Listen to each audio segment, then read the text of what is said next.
Shalom. Tiada sound. Shalom. Dan selamat pagi semua. Coba kita lambaikan, lama kita tidak bertemu. Ya, puji Tuhan. Baik, sekali lagi saya ucapkan shalom untuk kita semua yang hadir pada pagi hari ini. Bahkan juga bagi anak-anak Tuhan yang berada di rumah, yang sedang mengikuti acara ibadah ya secara langsung online. Dan kita bersyukur dan berterima kasih kepada Tuhan kita atas kebaikan Tuhan dan juga penyertaan Tuhan untuk kita semua yang walaupun masih sekarang dalam keadaan kita yang sangat merisaukan di sekitar kita, tetapi kita tetap bersama-sama dapat mengadakan ibadah seperti ini, bahkan juga melalui cara lain yaitu melalui online. Jadi mari jemaat Tuhan, kita akan mempersiapkan hati kita, kita tundukkan kepala kita berdoa. Saya pimpin kita dalam doa. Terpujilah Engkau Tuhan atas kebaikan Tuhan dan penyertaan Tuhan buat kami. Saat ini Tuhan, kami ingin siapkan hati kami datang di hadapan-Mu, siap untuk menerima firman-Mu, siap untuk diajar dan dibentuk, dan kiranya Roh Tuhan akan bersama-sama dengan kami. Kalau ada yang datang hari ini di hadapan-Mu dengan rasa risau, gelisah, beban berat, kami satukan hati kami mohon daripada Tuhan, Engkau bebaskan kami. Dan biarlah saat ini Tuhan kami mendapat sukacita daripada Tuhan, dan sehingga kami boleh datang di hadapan Tuhan dengan hati kami yang sungguh-sungguh, dan sehingga firman Tuhan yang akan kami dengar bersama sebentar ini dapat dimeterai dan ditanamkan dalam hati kami semua, dan sehingga kami boleh bertumbuh dalam kedewasaan akan Engkau. Kami mau menyerahkan waktu ini, tempat ini. Hamba-Mu yang berbicara, Tuhan Engkau akan pakai. Dalam nama Yesus Kristus kami sudah berdoa. Amin. Mari jemaat Tuhan, kita akan melihat bagian firman Tuhan yang akan menjadi makan rohani kita pada pagi hari ini. Saya ambil dalam kitab Efesus pasal yang keempat ayat yang ke-11 hingga ayat yang ke-16. Dalam kitab Efesus pasal yang keempat ayat yang ke-11 sampai ayat yang ke-16, firman Tuhan dia berkata seperti ini saudara, dan Anda boleh melihat di dalam pembacaan dalam terjemahan masing-masing. Dalam ayat yang ke-11 dikatakan seperti ini. Dan ialah yang memberikan baik rasul-rasul maupun nabi-nabi, baik pemberita Injil maupun gembala-gembala dan pengajar-pengajar, untuk melengkapi orang-orang kudus bagi pekerjaan pelayanan bagi pembangunan tubuh Kristus, sampai kita semua telah mencapai kesatuan iman dan pengetahuan yang benar tentang anak Allah, kedewasaan penuh dan tingkat pertumbuhan yang sesuai dengan kepenuhan Kristus, sehingga kita bukan lagi anak-anak yang diombak-ambingkan oleh rupa-rupa angin pengajaran, oleh permainan palsu manusia dalam kelicikan mereka yang menyesatkan, tetapi dengan teguh berpegang kepada kebenaran, di dalam kasih kita bertumbuh di dalam segala hal ke arah Dia, Kristus yang adalah kepala, daripadanya seluruh tubuh yang rapi tersusun dan diikat menjadi satu oleh pelayan semua bagiannya sesuai dengan kadar pekerjaan tiap-tiap anggota menerima pertumbuhannya dan membangun dirinya di dalam kasih. Saudara jemaat Tuhan yang saya kasih dalam Yesus Kristus, melalui pembacaan ini saya akan membawa kita belajar mengenai satu topik ataupun tema mengenai tentang membangun dan tumbuh bersama dalam kasih.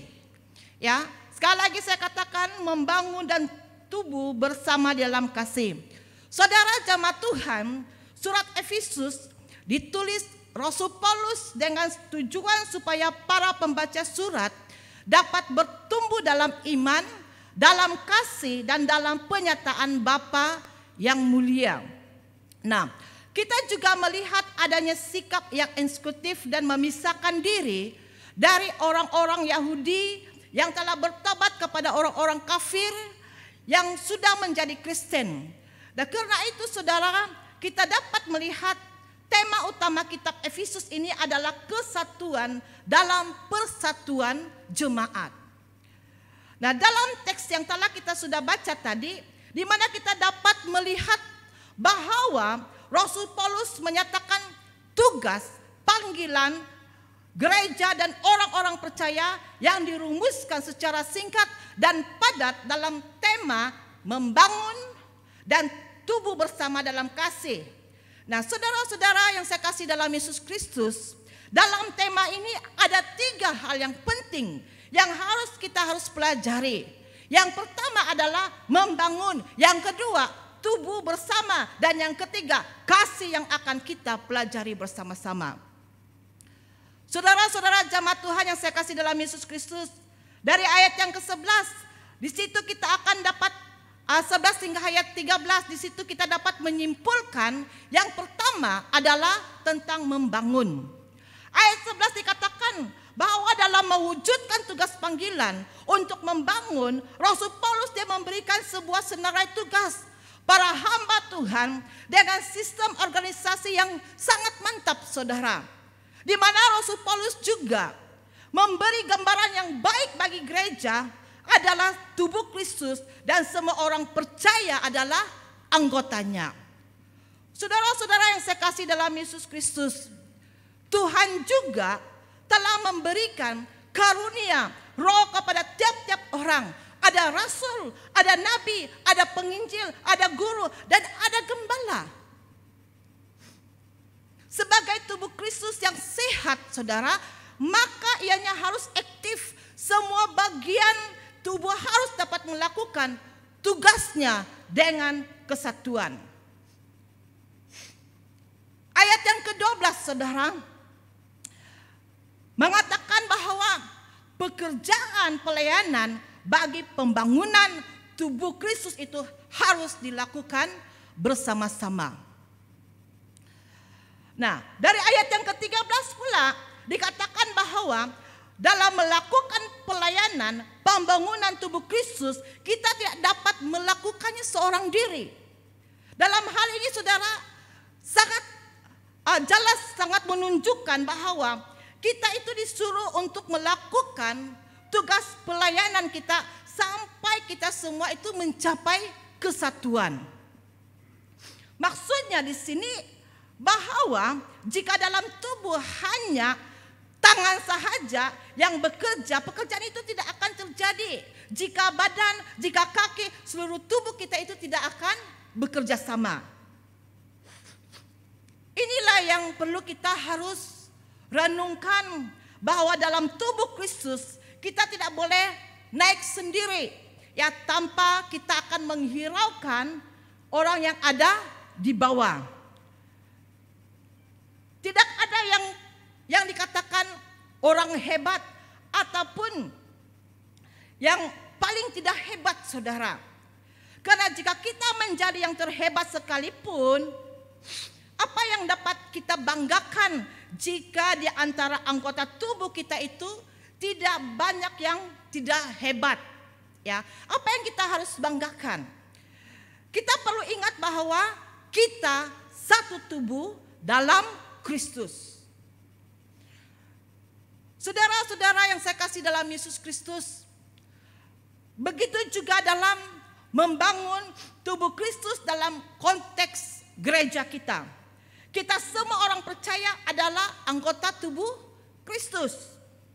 Oleh itu, tidak kira kita adalah di kalangan orang kaya, ataupun kita itu kalangan orang sederhana, ataupun miskin, kita perlu memainkan peranan kita itu sebagai orang percaya, ataupun sebagai orang Kristen. Bukan hanya seorang pastor sahaja yang memainkan peranan dalam gereja. Bukan hanya seorang majelis ataupun seorang EJK sahaja yang akan memainkan peranan gereja. Tetapi kita semua harus bekerja sama dalam membangun. Saudara-saudara, dalam gereja selalu ada yang berusaha kuat, ya, dan ada yang hanya mau jadi penonton saja, atau ada juga yang ingin menjadi juri, ataupun dalam kata yang lain ada yang ingin mau menjadi hakim untuk menilai kerja orang lain. Bila dia disuruh untuk melakukan tugasnya, ada banyak alasan yang diberikan. Saudara, kita merenungkan apa yang Yesus sudah perbuatkan untuk saya dan saudara dan kita semua untuk menebus hidup kita dari dosa. Dia tidak memberikan alasan atau banyak alasan dan menolak untuk menyelamatkan kita. Sekalipun Yesus harus menderita, dia mau untuk melakukannya untuk kita semua. Kita sudah menjadi Kristen. Saat kita menerima Yesus, dia sudah tinggal di dalam hidup kita, saudara. Roh Kudus sudah tinggal dalam hidup kita. Tapi mengapa masih banyak alasan? Ya, kenapa masih banyak alasan?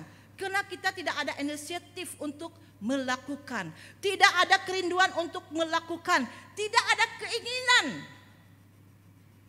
Contohnya, bagaimana kita mau mengalami kuasa Tuhan jika kita tidak mau melakukan pekerjaan Tuhan? Contoh lain dalam Yohanes 14:15 sampai 17 ayat dan juga ayat yang ke-26. Di sana kita akan dapat melihat janji Yesus. Dia memberikan seorang penolong, yaitu kata firman Tuhan, Roh Kudus. Saudara, peranan Roh Kudus yaitu dia menjadi penolong, penghibur, dia mengajar dan mengingatkan. Tetapi bagaimana Roh Kudus itu mau menolong kita jika kita tidak ada inisiatif kerinduan untuk melakukan firman Tuhan? Bagaimana Roh Kudus itu dapat mengingatkan jika kita tidak ada inisiatif kerinduan untuk menghafal ayat firman Tuhan? Saudara-saudara jemaat Tuhan yang saya kasih dalam Yesus Kristus, tadi saya katakan dalam gereja selalu ada orang bekerja keras, ya, yang sangat sibuk. Kira-kira saudara, siapakah itu? Siapa yang perlu menyiapkan khotbah setiap minggu? Siapa yang perlu mengangkat jemaat yang datang ke gereja? Siapa yang perlu membersihkan van ataupun van gereja? Siapa yang membuatkan buletin dan lain-lain? Mungkin bagi di kalangan pelayanan gereja Chinese mungkin ada bagian-bagian dan semua itu dilakukan bekerja sama. Ya, tetapi bagi bagian untuk pelayanan di BM, saya selalu melihat pasti itu yang menjadi apa? Superman, bukan? Ya, dia yang menjadi Superman. Dialah yang akan membuat semua kerja. Firman Tuhan katakan, saudara, kita itu semua harus bekerja sama melakukan tugas pelayanan. Begitu juga selalu ada masalah dalam gereja. Jika ada berapa bahasa yang digunakan dalam gereja, ya, di gereja kita ada bahasa Cina, ada bahasa Malaysia, ada bahasa Inggris. Ya, kadang-kadang biasanya ada gereja yang hanya memperhatikan kelompok mereka sahaja. Nah, inilah saudara yang akan mendorong Rasul Paulus menulis surat ini, yaitu mau memperbetulkan keadaan jemaat di Efesus, kelompok Yahudi Kristen dan kelompok kafir Kristen yang saling memisahkan diri, yang bersikap eksklusif. Padahal kita semua berada dalam satu tubuh. Jika satu dari bagian tubuh kita yang sakit, seluruh tubuh juga akan merasa sakitnya. Hal yang kedua yang kita harus pelajari melalui teks ini, yaitu dari ayat yang ke-14 sampai ayat yang ke-15 mengenai tubuh bersama. Ayat yang ke-14 saudara dikatakan, kita bukan lagi kanak-kanak, bertumbuh bersama menjadi dewasa. Dalam satu tubuh tidak mungkin ada di antara anggota tubuh itu tidak menjadi dewasa ataupun tidak pandai menjadi matang. Satu tubuh akan bertumbuh bersama-sama. Apa yang menjadi dewasa? Yang pertama saudara, yaitu pengenalan kita kepada Tuhan Yesus. Kita semakin mengenal Yesus dengan sungguh-sungguh. Bukan hanya mengenal pada nama, tahu bahwa dia Tuhan, tetapi saudara tidak mengalami Tuhan, tidak merasa kasih-Nya dan tidak merasa pimpinannya dan tidak merasa kekuatannya dinyatakan di dalam kehidupan kita. Kedua, menjadi Kristen yang dewasa. Apa tanda kedewasaan Kristen? Yaitu tidak lagi diumbang-ambing, kata firman Tuhan, oleh pengajaran, permainan palsu, dan kelicikan yang menyesatkan. Saudara, pengajaran merujukan kepada pengajaran sesat. Permainan palsu merujukan kepada penipuan. Licik merujukan kepada tahu menggunakan akalnya untuk menjatuhkan dan menyesatkan. Maksudnya bahwa kita semakin mengerti bahwa sesuatu perkara yang akan menyebabkan perpecahan dalam gereja adalah pekerjaan iblis dalam kehidupan manusia. Karena iblis tidak senang melihat kesatuan terjadi dalam tubuh Kristus. Ayat yang ke-15 di situ. Kita lihat di situ bahwa kata firman Tuhan, teguh berpegang kepada kebenaran. Teguh maksudnya tidak mudah goyang. Untuk dapat teguh, kita perlu kekuatan itu daripada Tuhan. Kita perlu tahu kuat adalah ciri-ciri orang yang dewasa dan kekuatan itu datangnya daripada Tuhan. Jadi saudara-saudara, jadi ciri-ciri orang yang bertumbuh adalah yang selalu berdoa, yang minta kekuatan daripada Tuhan. Selain itu, teguh itu adalah di mana kita memiliki pendirian yang tetap dan tidak mudah terbawa-bawa dengan orang lain. Contohnya, kita tahu bahwa merokok itu berbahaya apa? Kesehatan. Dan kita tahu bahwa tubuh ini adalah siapa punya? Baik Allah. Jadi kita tahu saudara akan hal ini. Jadi kita tidak boleh merusakkan tubuh kita itu dengan rokok. Karena ini adalah baik Allah. Tapi bila kawan-kawan mengajak kita untuk merokok, kita dengan mudah terbawa-bawa tanpa ada pendirian. Sedangkan kita sudah tahu bahwa itu bertentangan dengan firman Tuhan dan pendirian kita. Inilah tandanya kita itu tiada pendirian dan belum dewasa rohani. Begitu juga saudara dengan hal-hal yang lain. Bukan hanya isu rokok, tetapi hal-hal yang lain. Jika kita tahu itu adalah salah tetapi mau kompromi karena kawan, karena kerja, karena bisnis dan lain-lain, itu adalah tandanya kita belum dewasa rohani. Dikatakan juga saudara bahwa pertumbuhan itu mengarah kepada Kristus yang adalah kepala. Pertumbuhan kita bukan satu pertumbuhan yang tiada arah, tetapi ada arah. Oleh itu kita perlu fokus kepada sasaran kita. Sasaran kita adalah Yesus, yaitu menjadi sama Yesus. Apakah itu menjadi sama seperti Yesus? Yaitu memiliki sifat dan sikap Kristus. Masa pertumbuhan kita dalam Kristus bukan ditentukan oleh Tuhan tetapi oleh kita. Orang boleh sahaja menjadi orang Kristen selama 10 tahun, 20 tahun, 50 tahun, mungkin lebih daripada itu. Tapi tidak akan menjadi dewasa di dalam Tuhan, saudara. Kenapa? Karena dia tidak mau dibentuk dan diajar Tuhan untuk menjadi matang. Tetapi jika kita rela dibentuk dan diajar oleh Tuhan, kita akan cepat menjadi dewasa.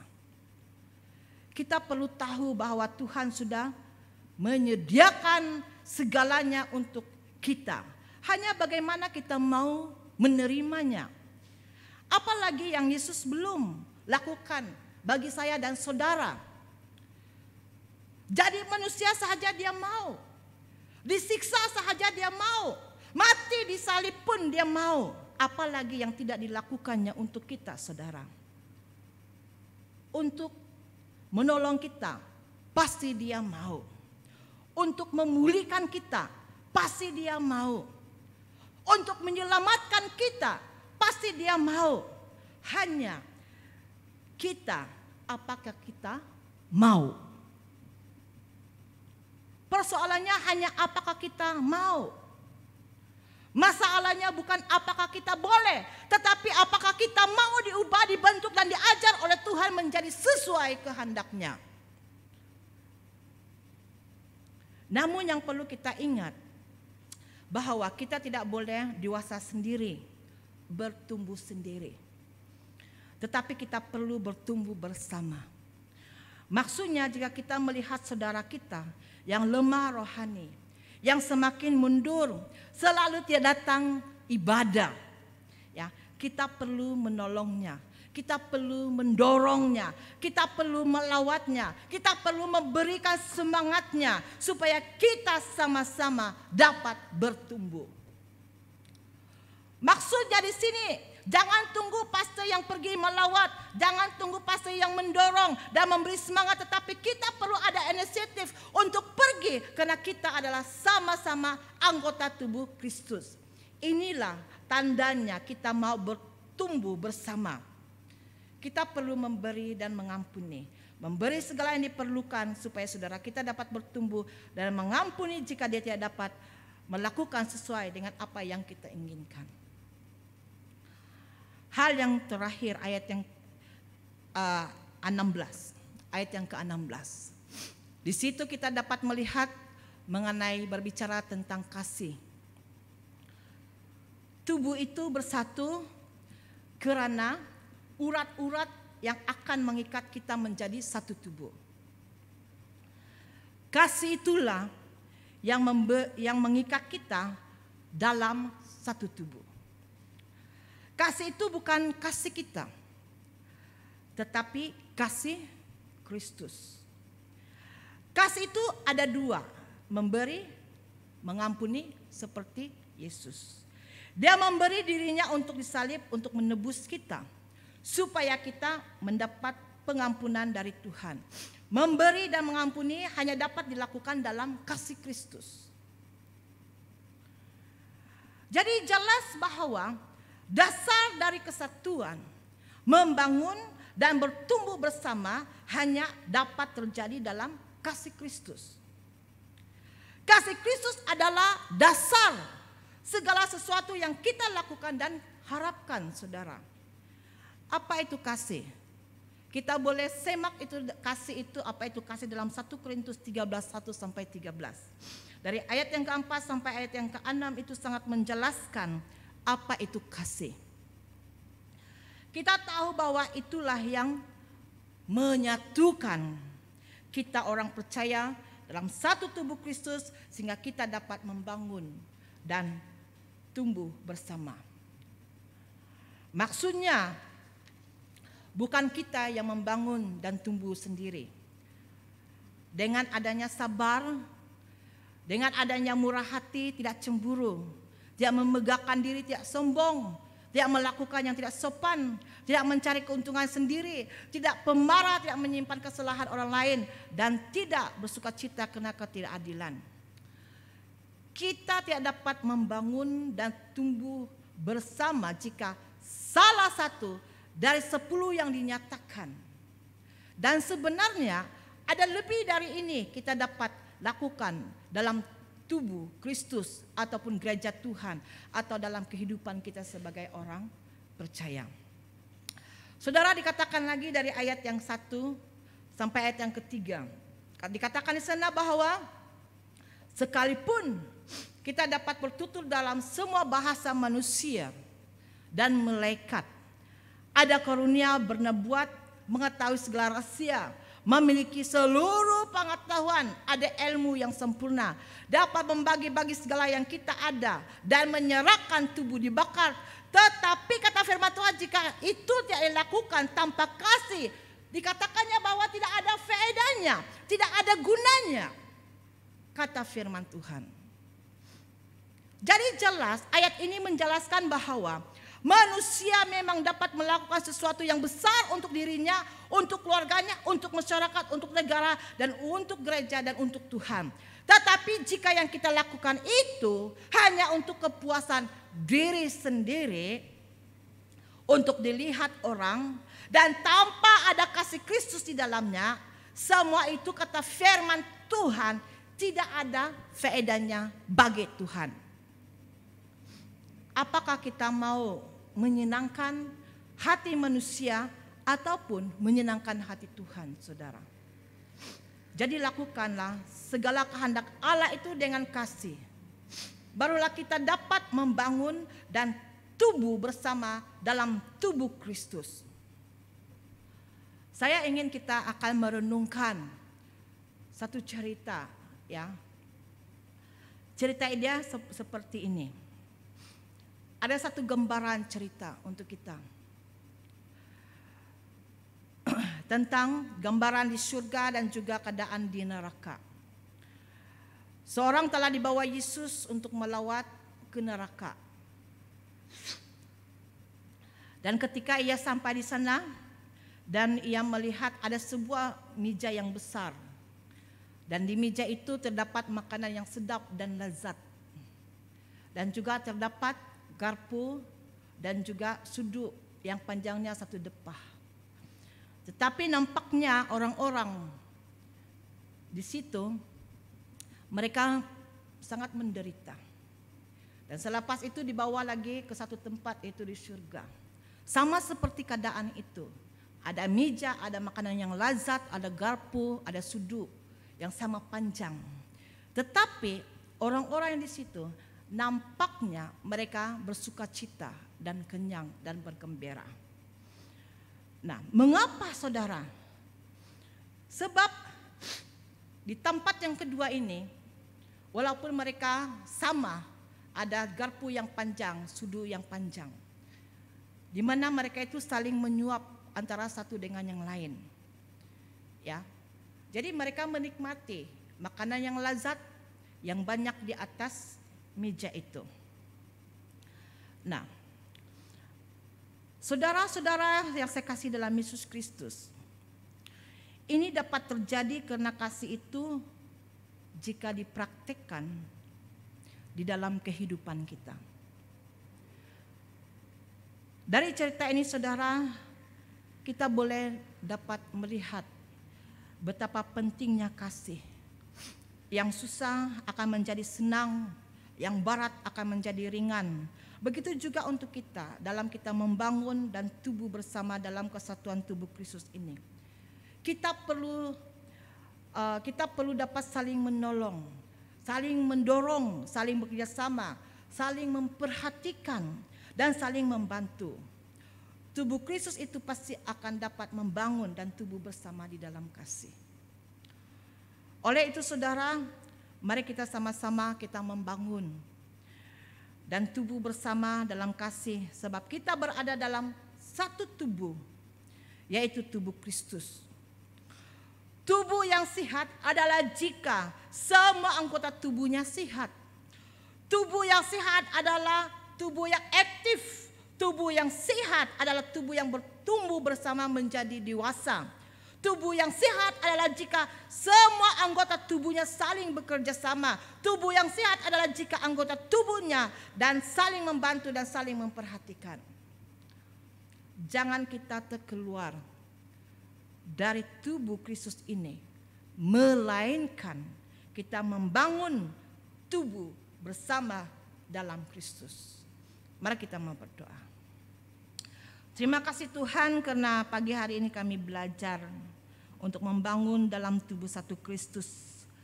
Kami tahu bahwa kadangkala merupakan kesukaran sulit untuk kami, karena kami mempunyai karakter yang berbeda, gaya hidup yang berbeza. Tetapi apabila kasih Tuhan itu mewarnai hidup kami, hal itu akan dapat terjadi di dalam kehidupan kami dalam satu tubuh Kristus. Dalam nama Yesus Kristus kami sudah berdoa. Amin.